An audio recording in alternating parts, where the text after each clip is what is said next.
Want to know how to ask Cursor AI for suggestion in your given code? Well, no worries. In this video, I'm going to show you how you can easily do it in just under a minute. So it's super simple. So let's get back into it. So first things first, you can just simply open up a Cursor AI application and then write a simple code or open it up. So we have created various helpful videos of Cursor AI, so you can watch it in our channel as well. So I have this C# code with me right here. So this is about if and else statements and much more, and a catch error.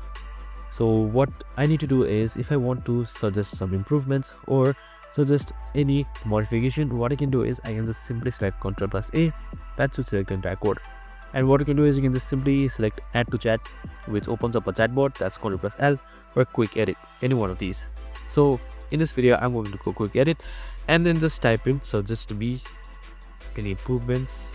So once that is on, I can just simply prompt it up and it should be starting to give me comments right here. And that's it. Super simple and easy.